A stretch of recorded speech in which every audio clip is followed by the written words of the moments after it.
भाजपा जिसके हाथ में अब दिल्ली की बागडोर होगी। नमस्कार, मैं हूं आपके साथ आस्था कौशिक। सरप्राइज देने में सरताज रही है बीजेपी।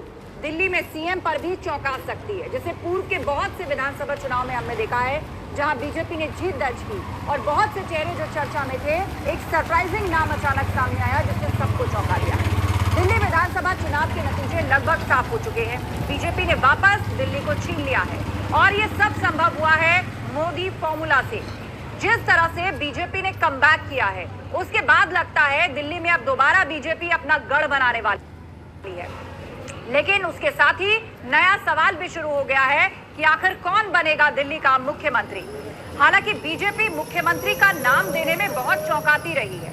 बात चाहे हरियाणा की हो, राजस्थान की हो और मध्य प्रदेश की, बीजेपी ने सरप्राइज किया और ऐसे में दिल्ली में हो सकता है बीजेपी यहाँ मुख्यमंत्री के रूप में कोई सरप्राइज दे, क्योंकि मोदी और अमित शाह ऐसा चेहरा चुनते हैं जो नए होते हैं। हालांकि ये भी कहा जाता रहा है कि बीजेपी का सीएम फेस पूर्वांचली भी हो सकता है, क्योंकि इस साल बिहार में चुनाव होने वाले हैं। बीजेपी चुनाव जीती है तो क्या मनोज तिवारी सीएम का चेहरा होंगे? ऐसे बहुत से सवाल हैं। ये सवाल जब मनोज तिवारी से पूछा गया तो इस पर सांसद मनोज तिवारी ने कुछ दिन पहले जवाब दिया था और कहा था, चेहरा तो हम हैं, वो भी तीसरी बार, साथ ही और भी चेहरे हैं। दिल्ली में अगर एक जगह से तीसरी बार अगर टिकट दिया गया तो पूर्वांचली ही है वो। पार्टी की अलग अलग जगह से अलग अलग रणनीति होती है। अभी चेहरे से ज्यादा जरूरत नीति और नियत की है, ये जवाब मनोज तिवारी ने दिया था।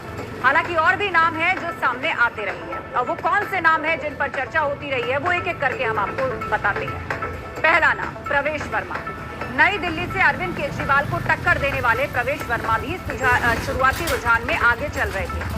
ऐसे में अगर प्रवेश वर्मा केजरीवाल को हराने में कामयाब होते हैं तो वो सीएम पद के लिए एक मजबूत चेहरा हो सकते हैं। केजरीवाल को हराने के बदले बीजेपी उन्हें सीएम पद पर बिठाकर सबसे बड़ा तोहफा दे सकती है। दूसरा नाम वीरेंद्र सचदेवा। दिल्ली में बीजेपी के अध्यक्ष वीरेंद्र सचदेवा का नाम भी सीएम पद की रेस में शामिल है। वीरेंद्र सचदेवा के नेतृत्व में ही बीजेपी ने दिल्ली में चुनाव लड़ा है। ऐसे में अगर दिल्ली में बीजेपी जीतती है तो इसमें वीरेंद्र सचदेवा का बड़ा योगदान होगा। जाहिर है पार्टी के आला कमान उन्हें पूरी तरह से दिल्ली की कमान सौंप सकती है। तीसरा नाम स्मृति ईरानी। बीजेपी की पूर्व सांसद और स्टार प्रचारक रही स्मृति ईरानी की भी दिल्ली में वाइल्ड कार्ड एंट्री हो सकती है। लोकसभा चुनाव में अमेठी की सीट हारने के बाद पूर्व केंद्रीय मंत्री रही स्मृति ईरानी के पास अभी कोई बड़ा पद नहीं है।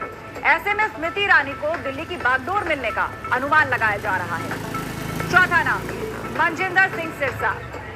राजौरी गार्डन से बीजेपी के उम्मीदवार रहे मनजिंदर सिंह सिरसा